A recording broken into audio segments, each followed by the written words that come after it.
नमस्कार, म वेद बहादुर ओली। आजको भिडियोमा म तपाईलाई कपुरकोट 6 मा अवस्थित धार्मिक तथा ऐतिहासिक स्थल सिद्धथानको शक्ति र अनौठो रहस्यको बारेमा जानकारी दिनेछु।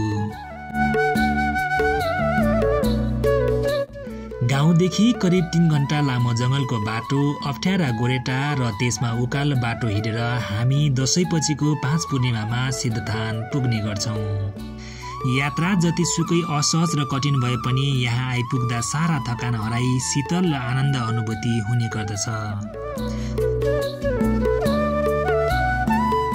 जे माग्यो त्यही पूरा हुने सिद्धथानमा निसन्तानले सन्तान, छोरा नभएकाले छोरा, छोरी नभएकाले छोरी, गाई भैँसी दुहुनु नभएकाले गाई भैँसी दुहुनु र धन सम्पत्तिको कमी भएकाले धन सम्पत्तिको वर माग्ने र अधुरो इच्छा पूरा भएकाले इच्छा पूर्तिको लागि पनि वर माग्ने र मागेको कुरा पूरा हुने जनविश्वास रहेको छ।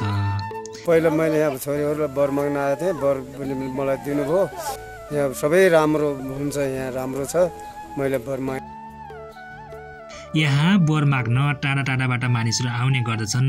मनोआकांक्षाको लागि चोखो बलि दिने र भाकल पूरा भएपछि सारोको बलि दिने प्रचलन चल्दै आएको छ। यो सिद्धथान छत्रेश्वरी र कपुरकोट गाउँपालिकाको साझा चुचुरोमा अवस्थित छ भने भूभागको हिसाबले कपुरकोट गाउँपालिकामा पर्दछ। तर यहाँ अझै पनि कुनै पनि पालिकाले थानको संरक्षण र यहाँसम्म आइपुग्नको लागि सडकको व्यवस्था गरेको छैन। तर यसपटक भने कपुरकोट गाउँपालिकाले गेट तथा घेराबार शीर्षकमा रु 1 लाख रुपैयाँ छुट्याएको छ। यदि कपुरकोट गाउँपालिकाले यहाँसम्म बाटो पुर्याउन सक्यो भने कपुरकोट 6 का पिछडिएका बस्तीहरू काउली खोला, तारपरे, खानी, एकपाखे जस्ता ठाउँहरूका बासिन्दाहरूलाई सहज हुने थियो। अहिलेसम्म सिद्धथान र गाउँसम्म आउने बाटो र मन्दिरको लागि धेरै पहल गर्यौं, तर कसैले पनि सुन्नु भएन। स्थानीयको गुनासो छ।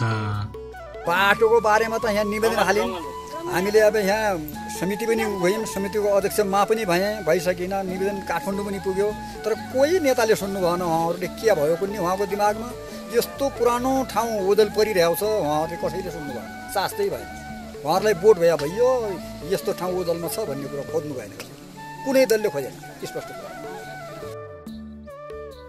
यति अग्लो चुचुरोमा पनि खानेपानी छ, तर संरक्षण छैन। यो मुहानले आउने भक्तालुहरूको तिर्खा मेटाएको छ भने यहाँ भएका वन्यजन्तुलाई जीवन दिएको छ। थान वरपर मन्दिर र प्रतिष्ठालयको पनि अभाव देख्न सकिन्छ। हाम्रो बाटो सबैभन्दा समस्या, हाम्रो बाटाको समस्या र दोस्रो कुरा हाम्रो यहाँ पानीको समस्या। पानी नभए होइन, पानी छ, तर पानी भए तापनि तर त्यसको संरक्षण छैन। यहाँका खानेपानीको पनि एकदम अन्य आवश्यकता छ। र दोस्रो कुरा हाम्रो यहाँ जो भक्तजनहरू आउनुहुन्छ उहाँहरू हामी जब दाङबाट आएका छौँ भने हाम्रो यहाँको लागि बस्नको व्यवस्था छैन। यस सिद्धथानमा पूजा गरिनुका अनौठा रहस्यहरू छन्। रहस्य नम्बर 1, प्राचीन समयमा विवाहका जन्ती यही बाटो हुँदै जाँदा फुलपाती चढाउन बिर्सिए। थाहा नभई उल्टै बाधा पर्ने काम गरेपछि ती जन्तीहरू लस्करै ओला पिएर ढुङ्गामा परिणत भएको बुढापाकाको भनाइ छ। अझै पनि ती ढुङ्गाहरू लस्करै रहेको यहाँ देख्न सकिन्छ। रहस्य नम्बर 2, पहिले यस ठाउँमा गाई चराउन आएका गोठालाहरूले थान आसपास बाधा पुर्याए भने गाई भैँसी र गोठाला सबै ओलापिन्थे। जब थानमा आएर धार धुप पूजा गरिन्थ्यो, फेरि गाई र गोठाला दुवै देखिन्थे। यस थानमा दुध कुण्ड पनि छ। अर्को कथा अनुसार चर्न आएका गाई स्वयं यहाँ आइपुग्थे र थानमा बनेका दुधका कुण्डहरूमा आफै गाईको दुध झरेर भरिन्थ्यो। त्यही कारणले यस थानलाई सिद्धथान भनिन थालेको जनविश्वास छ। रहस्य नम्बर 3, युद्धकालमा माओवादीले यो सब भ्रम मात्र हो भन्दै थानमा गाईको सपेटा टङ्गाएका थिए। तर जब उनीहरूलाई यात्रामा बाधा र युद्धमा असफलता भोग्नु पर्यो, त्यसपछि ब्राह्मण बोलाएर थानलाई शुद्ध गरियो। शुद्धिकरणपछि उनीहरू युद्धमा सफल भएको भनाइ छ।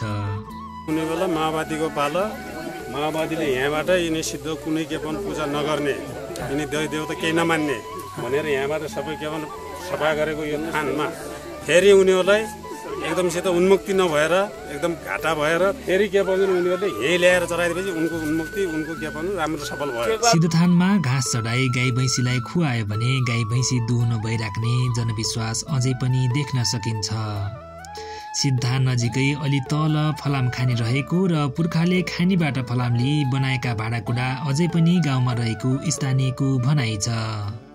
हाम्रो फलाम खानी छ, यो फलाम खानी उत्खनन गर्न सकिन्छ।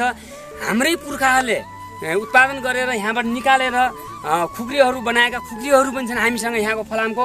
अहिले पनि हेर्न सकिन्छ फलाम अहिले आफ्नै गइसकेको छ र यो ठाउँमा सबैको ध्यान जाओस्, यो ठाउँमा बाटो ल्याउनलाई ध्यान जाओस्, यो ठाउँमा सिङ्गो कर्णाली प्रदेशको ध्यान जाओस्, यो ठाउँमा चाहिँ सिङ्गो सल्यान जिल्लाको ध्यान जाओस्, यो ठाउँमा 3टै गाउँपालिकाहरू छत्रेश्वरी, त्रिवेणी र कपुर गाउँपालिकाको ध्यान जाओस्। विशेष गरी सिद्धथानमा दशैँदेखि 5 पूर्णिमासम्म, माघे सङ्क्रान्ति, वैशाखे पूर्णिमामा यहाँको श्रद्धा र भिड अत्याधिक हुने गर्दछ। धार्मिक, ऐतिहासिक र आध्यात्मिक दृष्टिले सिद्धथान एक अद्भुत आस्थाको प्रतीक हो। आउनुहोस् यसको महत्त्व फैलाउँ र संरक्षण प्रवर्धन कार्यमा सबै मिली हातेमालो गरौँ। यतिन्जेलसम्म हाम्रो भिडियोलाई हेरिदिनुभयो त्यसको लागि धेरै धेरै धन्यवाद। हाम्रो च्यानललाई सब्स्क्राइब गर्नुभएको छैन भने हाम्रो च्यानललाई सब्स्क्राइब गरिदिनुहोला र यो भिडियोलाई सेयर गरिदिनुहोला।